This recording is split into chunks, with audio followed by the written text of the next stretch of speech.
All right, Algebra 2, lesson 38, dividing polynomials using long division. Um, because we can't always use synthetic division. Have I taught you guys synthetic division? I feel like I have, but I'm not sure if I have. I teach so many different math classes, sometimes I don't remember what I've taught and what I haven't.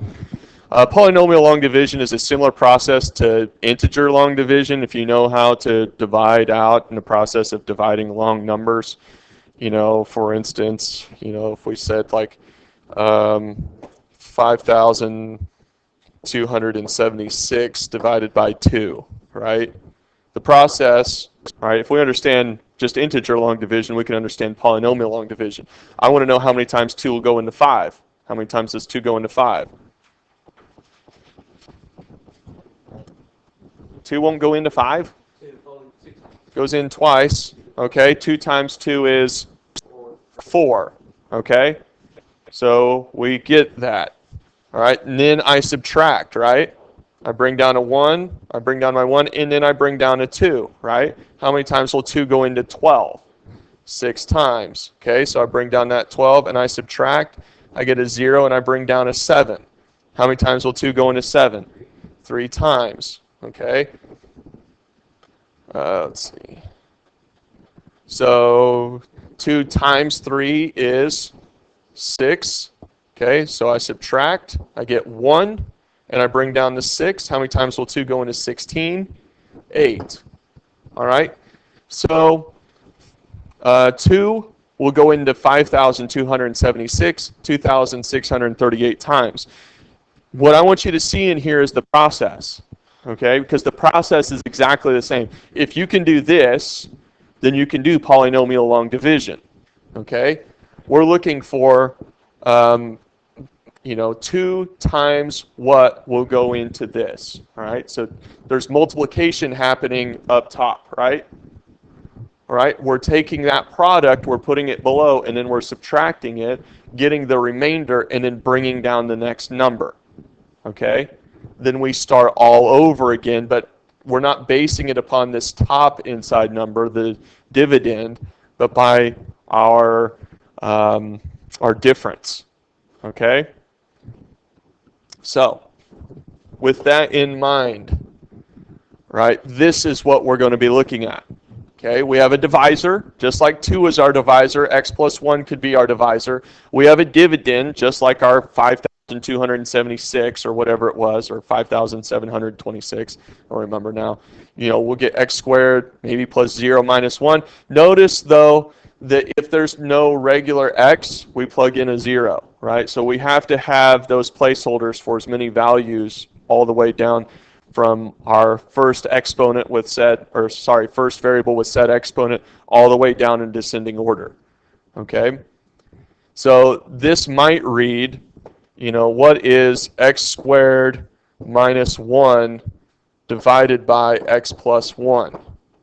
Okay? In which case, whenever I go to put it in here, I have to plug in a 0 for the x. Does that make sense? Did I lose anybody on that? I have to plug in a 0 so that it basically reads x squared plus 0x minus 1. I have to have a value that represents the x position. Okay? All right. So we're dividing it by x plus 1. Okay?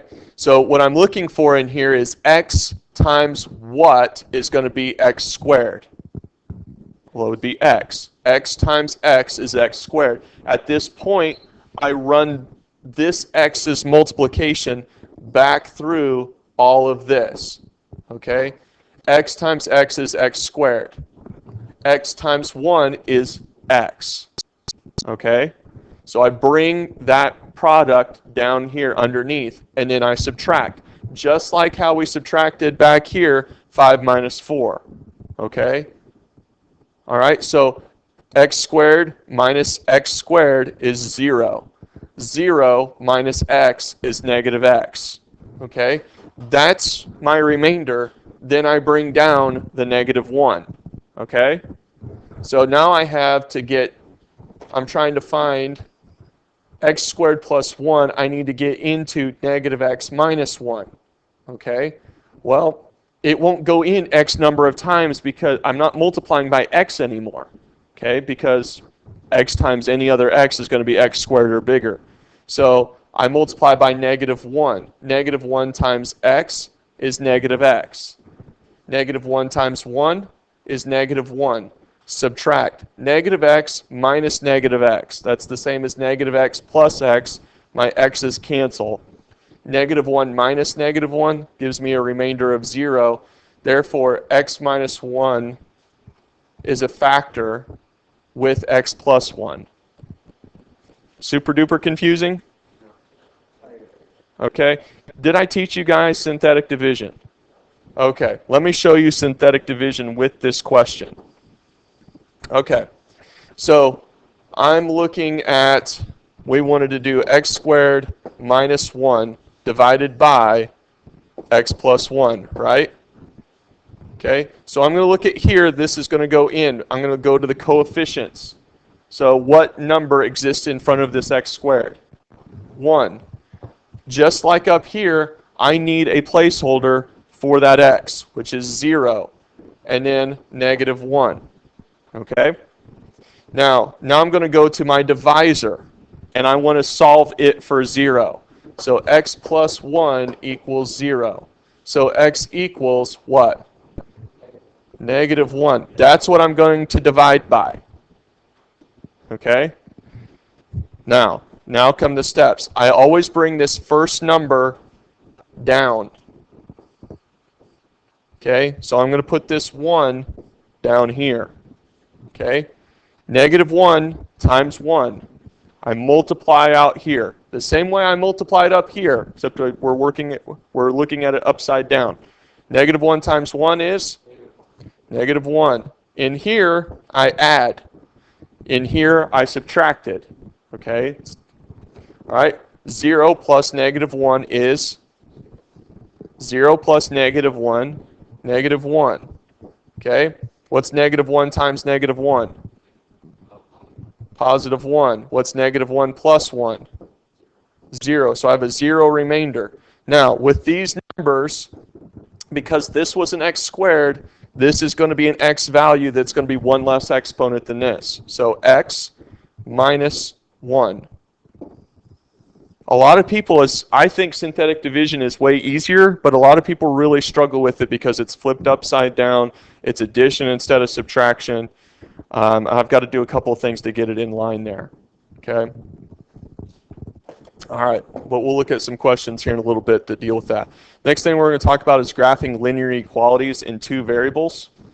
Okay, so when two expressions have the same value, they can be joined by an equal sign. If two expressions do not have the same value, they can be joined by one of the inequality signs.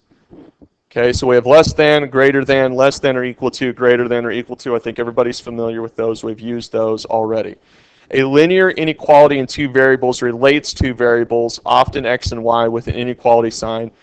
A solution, xy, makes the inequality true when the values x and y are substituted into the inequality. I'm speaking really quickly here, but we're going to work out some questions. They'll make more sense as we go. Okay? A lot of reading here. But we're going to talk about what these graphs look like when we go to graph a linear inequality. It's the set of all points that satisfy the inequality. Because we're talking about y being less than or equal to, that means that anything below that line would fit in as a solution. Or y is greater than or equal to, could be everything above that line will satisfy that equation for x and y. All right. So equal to is going to give me a solid line. Just greater than, just less than is going to give you a dotted line to represent that linear equation. Does that ring a bell? We've seen maybe some of this before. So we make the line dashed when the symbol is greater than or less than, solid when it's less than or equal to or greater than or equal to. That's what we call the boundary line. And that boundary line, which is our equation of our line, separates the plane into two half planes. We want to shade half the plane that includes the solutions of the inequality. So to determine which half plane contains the solutions in the inequality, we use what is called a test plot. Okay? To see, so we pick a coordinate pair, we plug them in for x and y to determine if it makes the statement true. If that coordinate makes that statement true, then that coordinate is on the shaded side of the line. If it doesn't make it true, then I shade the other side of the line. Do we understand that? The easiest test plot to use is 0, 0, so long as 0, 0 isn't on my line. And the reason that's really nice is because imagine that I have an inequality that is y is less than or equal to 4x minus 5. Okay, and I want to know which side to shade. If I use 0, 0, then I'm plugging in 0 in for y and 0 in for x. And what I'm getting is 0 less than or equal to negative 5? Well, no. Therefore, I would shade the opposite side from the origin. Does that make sense? Okay. If it went the other way around, right, where I had 0 is greater than or equal to negative 5, then I would shade the side of the line that the origin was on. Okay? All right, so when the inequality is written in slope-intercept form, we can choose which half the plane to shade by looking at the direction of the inequality sign. Shade above the line for y is greater than. Okay? So, above, okay, y is less than or equal to, we would shade below it. That gets a little harder to determine the closer to being straight up and down the line is. Okay? So some of those I would still say use a test plot. All right. Let's look at a question or two. All right. Question number 1. We've got a big division question here. Let's see. Let me print this out, and then we'll work it out on the big section of the board. I do too. I'm going to guess construction, but sometimes, like, I've smelled some funky stuff. I don't know if it's because we're directly above the art room or what.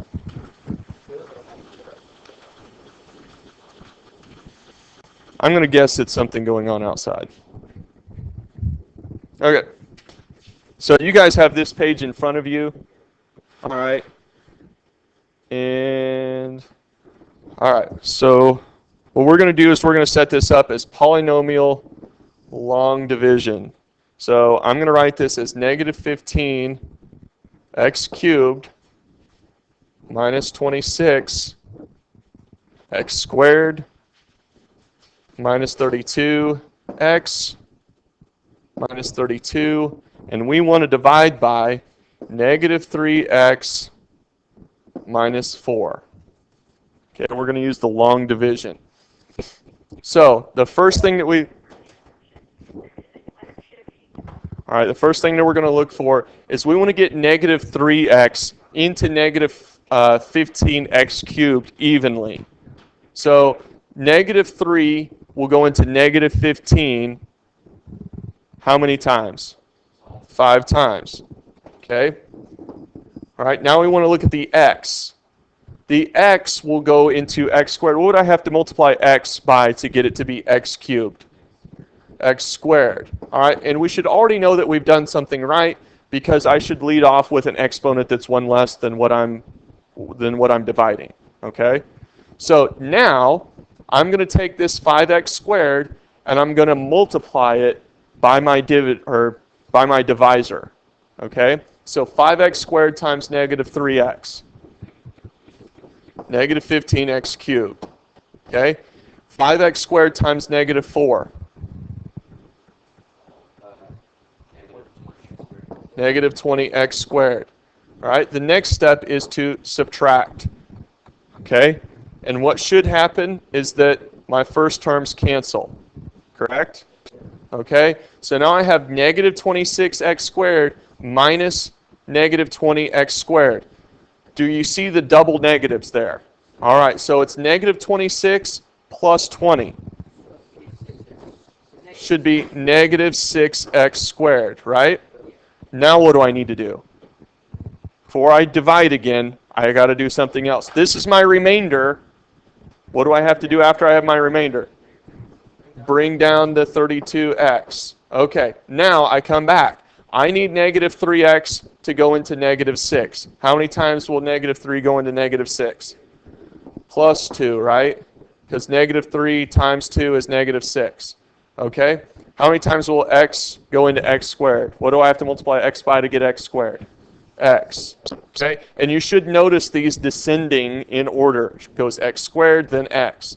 So 2x times negative 3x is negative 6x squared, right? These things should be the same thing. Okay? All right, 2x times negative 4. Negative 8x. Good. Okay, subtract. Do these cancel out?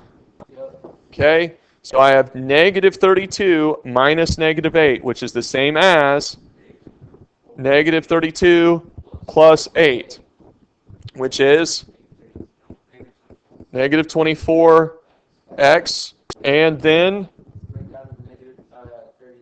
bring down to negative 32. Now, I don't need you notice that we went x squared x. Do I need to multiply to get an x value? I don't have to multiply by an x. All right, so how many times will negative 3 go into negative 24? 8 times. Okay, 8 times negative 3x is negative 24x. 8 times negative 4 is negative 32. And as I subtract, we should notice everything cancels. I get a remainder of 0. This is my answer.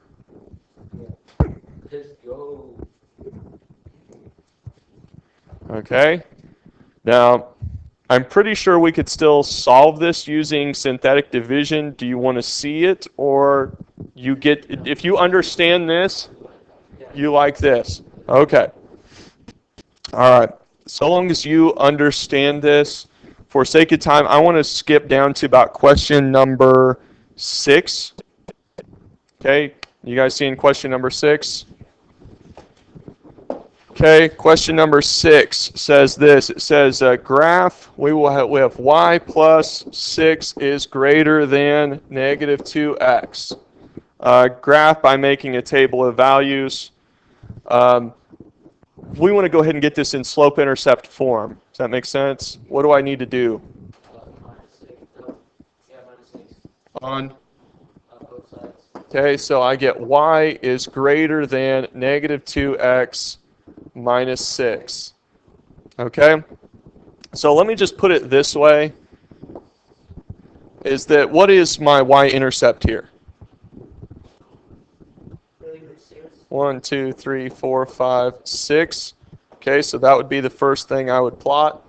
What is my slope? Negative 2 over 1. All right, so I'm going to go down 2 over 1. So let's...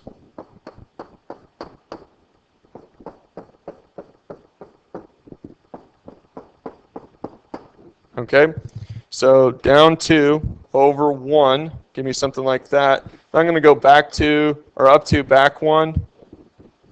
Okay, up to back 1. Up 1, 2, back 1. So I get something that looks like this. Okay, it's not great, but it's something. Okay, now my line, is it going to be dotted or solid? Dotted. Okay, dotted. So, okay, now I just have to determine which side do I shade? Above. Well, that gets, like I said, it gets harder to determine, right? So notice I got 0, 0 here, right? Okay, so if 0, 0 works as a solution, meaning 0 is greater than negative 2 times 0 minus 6, then I'm going to shade to the right, right? Okay, well, anything times 0 is 0, so is 0 greater than negative 6? Yes, 0 is greater than a negative number. So I'm going to shade this side over here. Do we understand how to use a test plot now? Okay, if 0 hadn't worked, we would have shaded the other side. Okay? All right. Let's see. Let's do a question. We'll try to do 2 questions from your homework. We'll do one from 38 and one from 39. Pick one out for me from 38.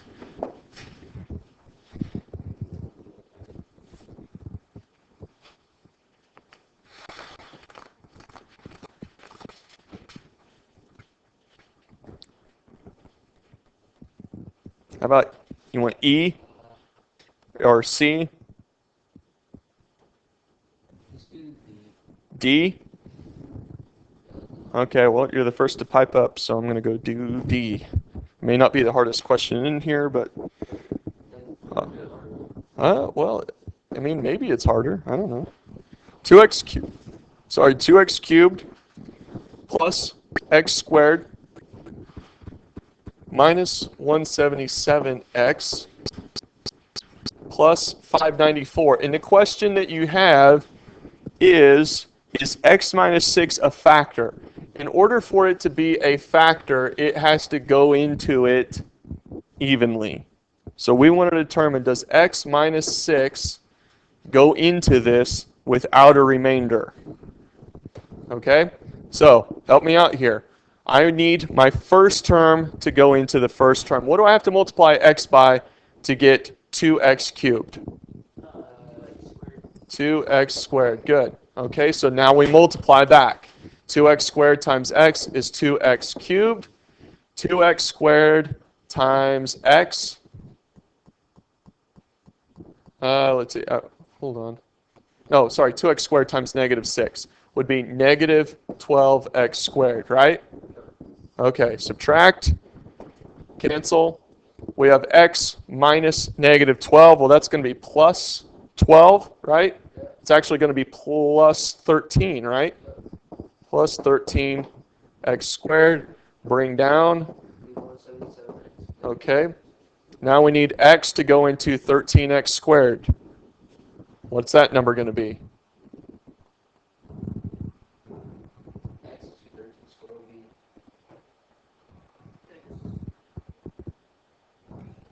What do I have to do to x to get it into 13x squared?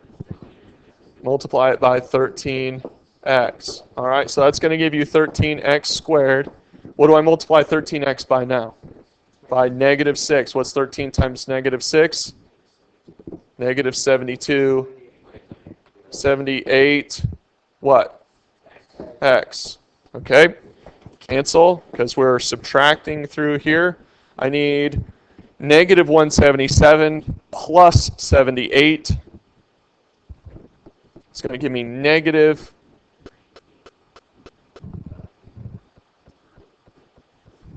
99. Negative 99x. Okay. All right, now we need x to get into negative. Oh, hold on. What have we not done yet? Okay, bring down to 594. What do I have to do to x to get it into negative 99x?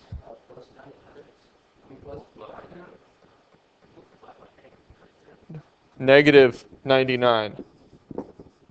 Right? Because I need a positive 1 to get into negative 99, right? So negative 99 times x is negative 99x. Okay, negative 99 times negative 6 should be a positive negative 99 times negative 6. Positive 594. Okay, as we subtract, what happens? They both cancel, giving me a remainder of 0. Is x minus 6 a factor? You said no? Oh, okay. The answer is yes, because we got a remainder of 0. Okay? All right, let's take a look at lesson 39. Pick out a question from your A through I there.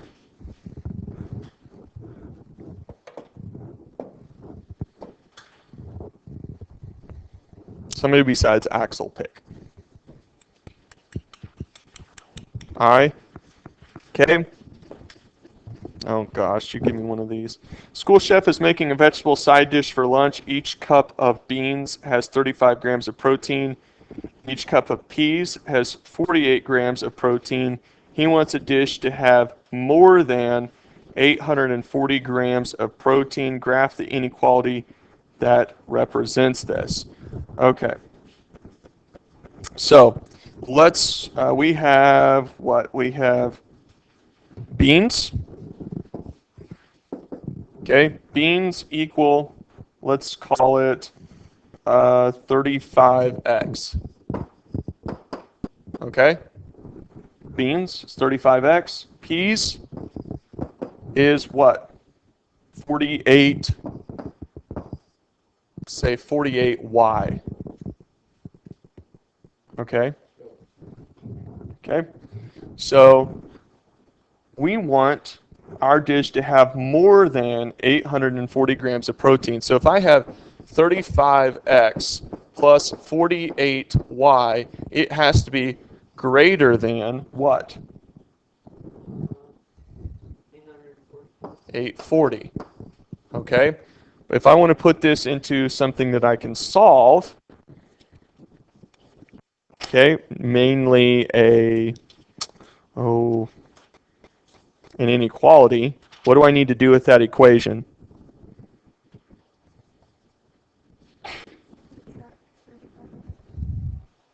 Subtract 35x, okay? So minus 35x, minus 35x. So I got 48y is greater than negative 35x plus 840. What next? Divide by 48. Okay, so I have y is greater than, I didn't divide by negative or multiply by negative, so that didn't change my sign at all. Negative 35 over 48, does that reduce to any simpler fraction? You should be able to hit that in your calculator and then hit math fraction. It'll give you the most simple form of it.